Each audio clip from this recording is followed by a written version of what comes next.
Monsieur le Président Nassour Ibrahim Koursami, bonjour. Bonjour. En début de semaine, le gouvernement tchadien a signé un protocole d'accord avec les deux syndicats des magistrats pour mettre fin à la grève de ces derniers entamée depuis 2 mois. Comment appréciez-vous la signature de protocole de cet accord? Personnellement, je n'ai pas eu l'opportunité de voir le protocole d'accord signé par le syndicat avec le gouvernement, mais en ce qui concerne les revendications des deux syndicats, à savoir le syndicat des magistrats du Tchad et le syndicat autonome des magistrats du Tchad, leurs revendications sont compréhensibles et justifiées en même temps. Ils visent, entre autres, l'amélioration des conditions de travail et aussi exiger l'indépendance de notre appareil judiciaire, avoir des conditions quand même un peu dignes de nous sont compréhensibles. La Cour suprême est la plus haute juridiction du Tchad et aussi elle détient le pouvoir d'examiner toutes les contentieux des élections locales. Pour cela, le gouvernement veut maintenir le contrôle sur l'appareil judiciaire. Si on plonge un peu sur les détails, la Constitution de 96 donnait le contrôle au président de la République. Et je pense que c'est ça ce qui avait permis au défunt maréchal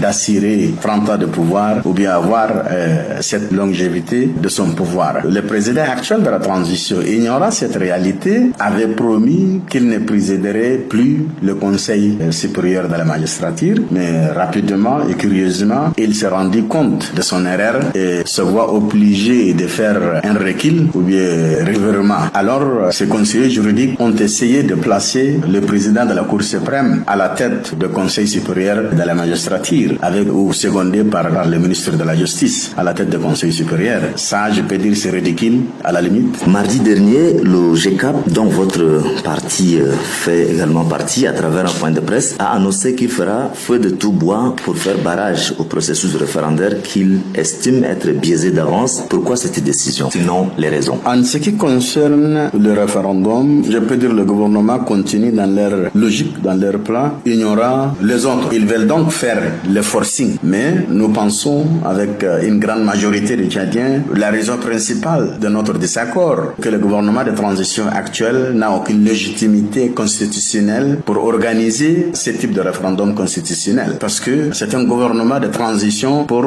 une période fixe, pour une tâche aussi fixe. Et le gouvernement a réussi dans leur effort de confiscation de pouvoir de mettre en place un réseau de gouverneurs militaires, de préfets, de sous-préfets et de conseillers municipaux pour contrôler le processus d'élection référendaire au début à la fin. Et en plus de ça, je peux dire même le gouvernement a instauré une fermeture ferme de l'espace politique, le contrôle du processus de référendum, la mesure de la constitution à la taille d'un individu au lieu d'une constitution d'une nation, l'exclusion totale avec laquelle tout le processus de référendum de retour à l'ordre constitutionnel est organisé, et plus particulièrement par les ministères concernés, le manque total de confiance de la population, les acteurs politiques et même les partenaires, en plus d'un autre élément qui est important, la concentration de pouvoir absolu dans les mains d'un seul homme, président de transition. Tous ces éléments font de la possibilité d'un référendum crédible pratiquement impossible, je peux dire. Monsieur le Président, si jamais le gouvernement avance tête baissée sans prendre vos préoccupations en compte,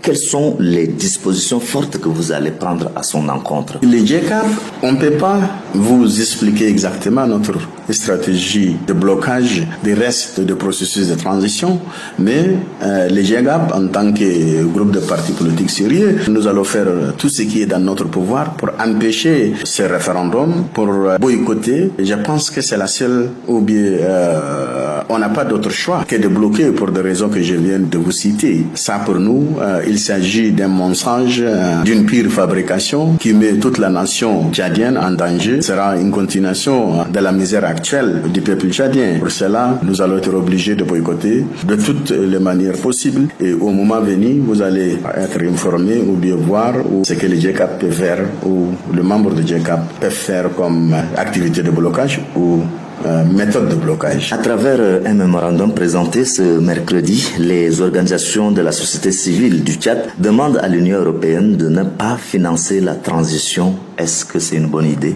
Oui, je suis d'accord avec eux parce que si le financement extérieur peut être utilisé pour confisquer le pouvoir et maintenir le système actuel de gouvernance dans notre pays, c'est pas une solution. Pourquoi s'investir et organiser un tel processus qui est déjà connu que ça va aboutir à rien, que la confiscation et la continuation du système actuel, que nous ne sommes pas d'accord avec en tant que Tchadiens. Donc je suis d'accord avec eux et je fais exactement le même appel aussi à tous nos partenaires de ne pas financer le processus actuel, parce que le processus ne représente pas ce que la nation tchadienne veut. Aussi clair pour tout le monde que ça ne va pas aboutir à ce que les Tchadiens souhaitent comme une solution pour notre pays. Ça ne va pas nous aider de sortir de cette impasse actuelle. Monsieur le Président, votre mot de fin. Je voudrais demander à tous les Tchadiens de faire une bonne décision, de ne pas accepter ce que le gouvernement est en train de le faire pour le moment, pour le retour à l'ordre constitutionnel. Il ne faut pas accepter le théâtre, il ne faut pas accepter le mensonge, il ne faut pas accepter